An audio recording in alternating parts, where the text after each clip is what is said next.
Okay guys, ngayong umaga meron tayong panibagong trabaho. Project kasi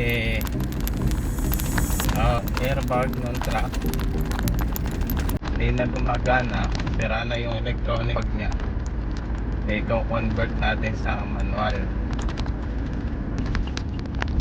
Okay guys, nandito na tayo sa ating destination. Rice mill.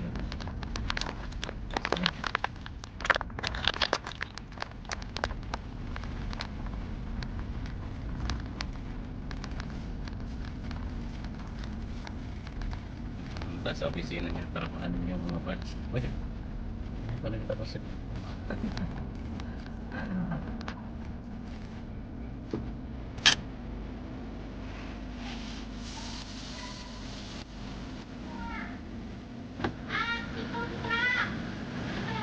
Okay guys, nakuha na natin yung ating mga nakamit ng pagkain.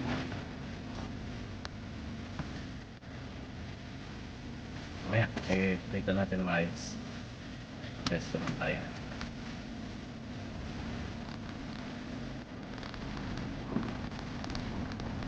Ito yung mga unit nya. Mga truck.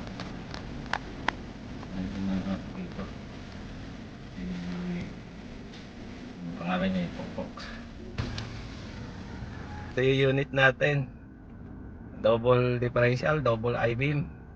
Ang problema niya guys, mapapansin niyo napakababa.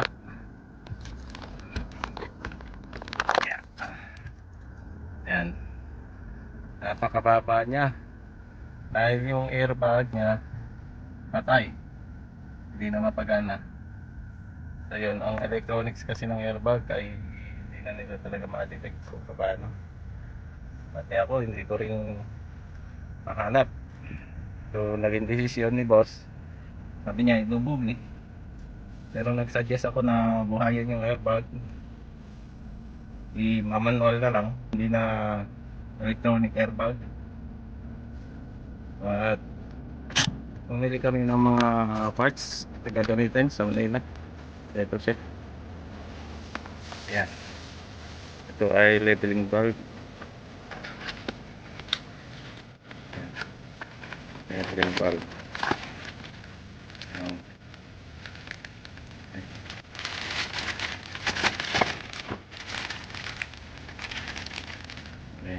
Bali ito ay 4 na piraso. 4 na piraso siya. Kaya 4 na piraso is yung airbag niya ay 8 pieces. Ngayon tagdadalawang airbag na pinakontrol ditong leveling valve. Ayan. Ito natin yung unit.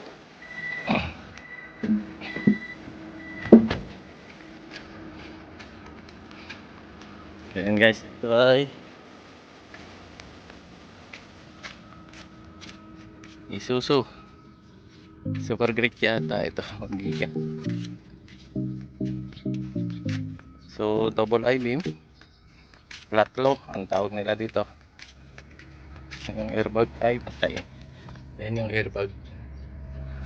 Problema natin na ito, napakababa. Sobrang baba. Ito, halos 4 fingers lang ang pagitan niya sa 4 fingers lang pagitan niya sa kalsada. So ito niraraning ni boss ang ganyan dahil nga patay yung airbag, wala na siyang choice. Gumagana itong gitnang differential. So kung sisino naman tayo, nakahirap din, nakababa. So yun, gagawin natin guys ay bubuhayin natin itong airbag. Lalagyan ko na lang siya ng manual airbag na lang siya, hindi siya electronics. Kasi ang original na ito electronics yung airbag. So hindi ko alam kung parang nasira na itong control nya. Ito kasi yung control ng airbag. Ito, nasira na siya, ayaw nang mag-function. Yan ang ilaw. may power naman yung cord niya, may power naman siya, pero wala na, ayaw na talaga. Yan yung solusyon, manual airbag. Okay, kaya naturos ko. So yun, start na tayo ng trabaho. Ating kesa kakabit. Tayo muna natin yung isa. Ano gagawin ko dito? Tingnan ko muna yung mga linya, kung meron ba tayong nakukuhang fittings. So yun guys, nandito tayo sa ilalim ng truck at tingnan natin yung mga valve.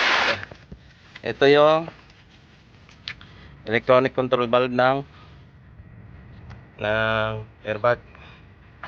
Itong mga wirings niya, yung mga halata nang may mga nag-test na dito. Ayan. So yun, kaya pagana.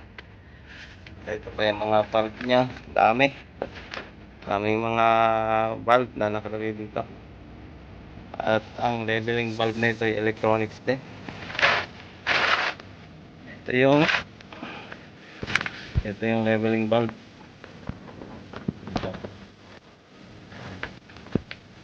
Lagyan natin ang ilaw.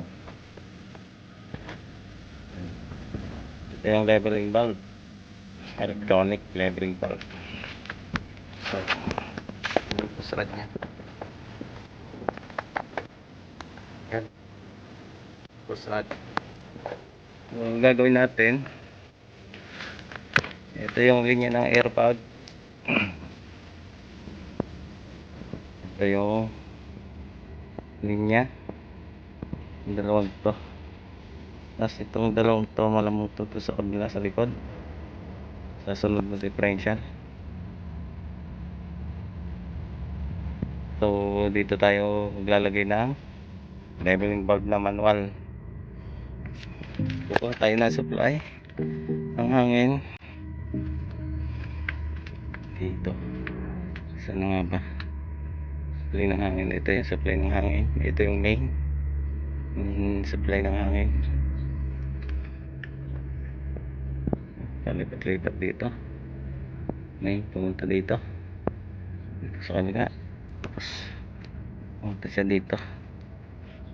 Yan, dito siya pumunta,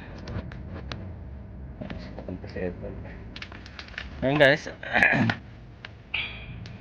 kailangan may pesto muna natin yung leveling valve natin na manual. Tapos kailangan natin makakuha ng mga fittings. Try natin kung meron tayo makukuha fittings dito.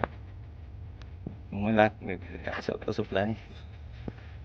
Okay, natin ng fittings.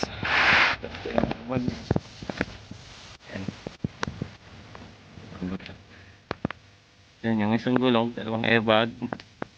So 4 na gulong to, bali 8 airbag. Tapos ito yung chassis to, differential. Sa ito na durog na itong ano niya, rubber dump na. Kasi yan na yung pumipigil sa chassis niya. Wala na siyang suspension, kasi nga patay na. So yan ang project natin, buhayin ang airbag. So yun guys, gumawa tayo ng bracket ng leveling valve. Ito siya, yan. Yung tinanggal na yan, yung natanggal yung electronic leveling valve. So ito yung leveling valve natin. Bili na rin tayo ng mga fittings. Yan. Ayan, post rod, ikabit na natin to. So yun guys, nakalagay na. Yan ang design. Yan na kayo sa camera natin, patabi-tabingi at masikip yung ano, yung nakakabit sa may differential. Tapos to, yung itaas na fitting, yan yung supply. Tapos yung dalawang nasa side, yan yung pupunta sa airbag. Then lagyan natin ng hose. So yun guys, okay na tong ano, okay na tong airbag nya. Lumas na. Ayan o. Ayan. O yan. Ayan yung leveling valve, yung airbag. Gumana na yung ito yung sa likod. Ayan, gumana na yung airbag. So parang malambot tong isa, so pagka ganyan ang kaso, i-adjust lang yung rod nya para ano. Tapos yung isa sa harap. Ayun yung likod. So kulang sa hangin talaga to. Ayun yung kabilang side.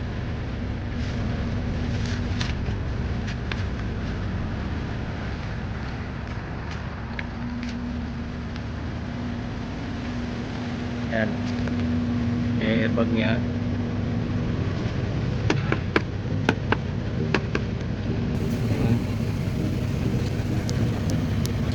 Ayan, so parang kulang sa tigas yung airbag ng likod.